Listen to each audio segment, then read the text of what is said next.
Hi, crafty friends, and thank you for joining me on the Hero Arts channel today. My name is Natasha, and today we are going to be creating a beautiful spring themed card that incorporates a bit of dry embossing with a stencil.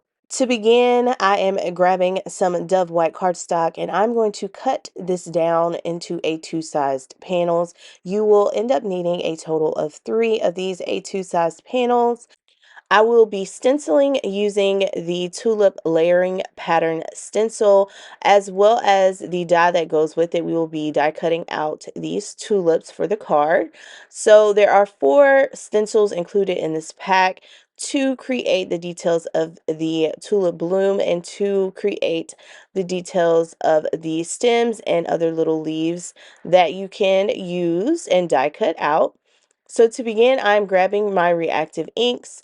I want to create a rainbow ombre effect using this stencil and incorporating that into my card.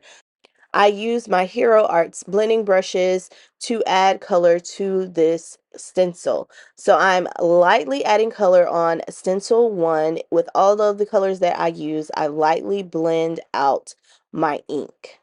I will build my color as I go by adding more intensity of the same color or using a slightly different color, if that makes sense. So again, I begin with using lemon drop. Then I begin stenciling with taffy, and I do that above the lemon drop, and I kind of let the lemon drop and the taffy overlap so I can create hues of orange. I then use thistle towards the top, and then I grab the pool party and I stencil that towards the bottom.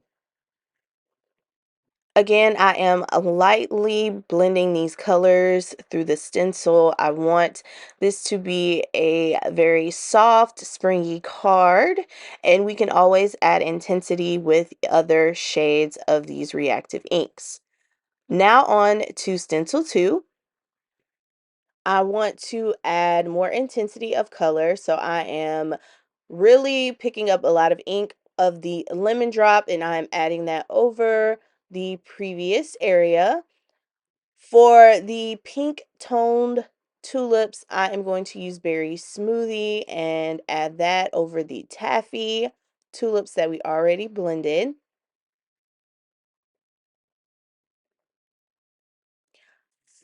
My pool party tulips will now get a layer of blue raspberry. And my thistle tulips will now get a layer of purple galaxy.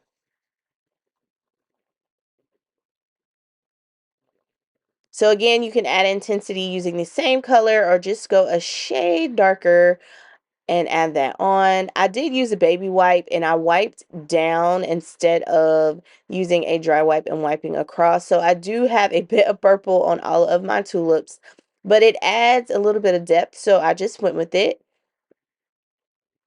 For these stems and leaves, I will be using the Key Lime Fizz Reactive Ink as well as the Green Apple. And these 2 layers are simple. I am just doing 1 layer, stencil 3 and the Key Lime Fizz, and then stencil 4 will be in that Green Apple.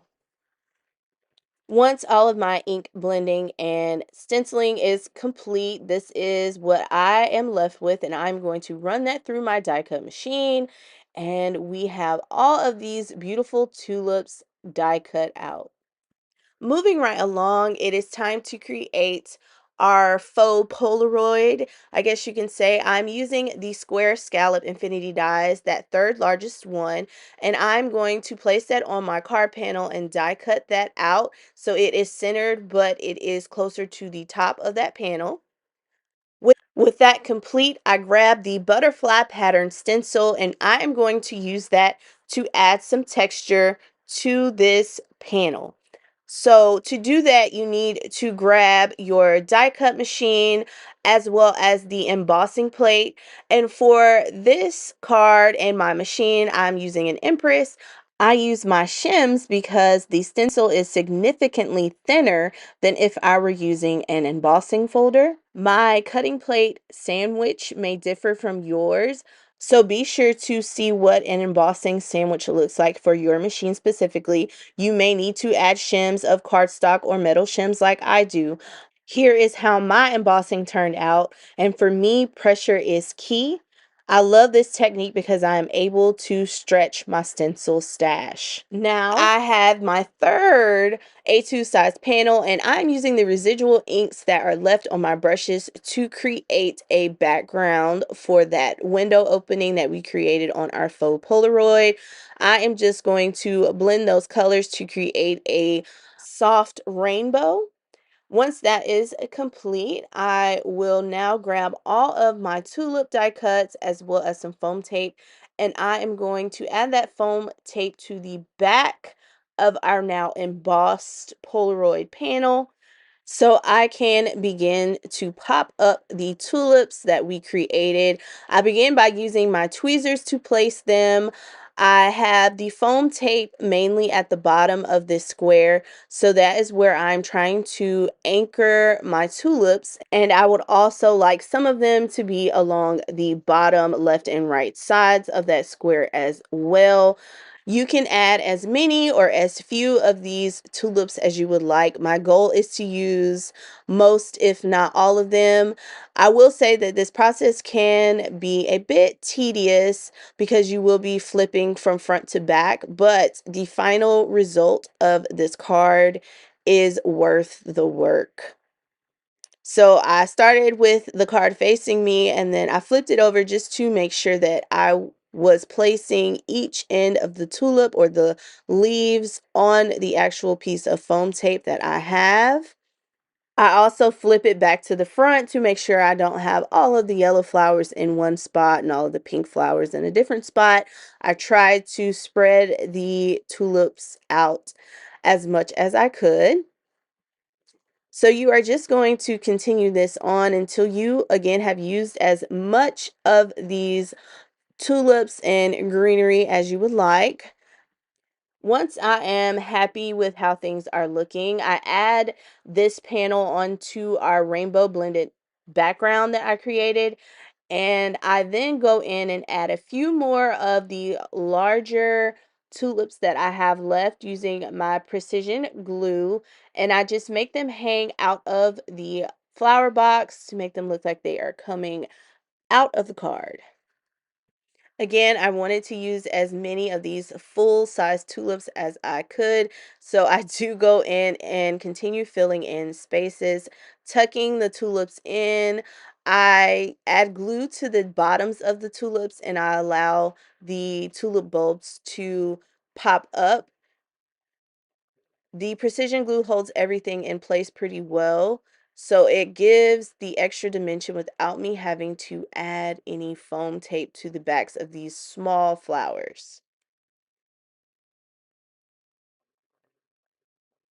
Once that is complete, I am going to grab my cutout, the scallop cutout from this window, and I'm going to again ink blend that using residual ink from the ink blending brushes that we use to create another rainbow. Using the Friend Words Fancy Dies, I'm going to die cut hello into this rainbow blended panel as well as from some scrap white cardstock twice. So we will have a total of 3 layers of that hello, and I'm just going to layer that up and pop that onto my card. Finishing touches for this card include adding a few translucent enamel dots. I have the clear as well as the purple tones, and I just add them throughout to add a little bit more interest and sparkle on the card panel. And here is my completed card, full of texture and beautiful colors.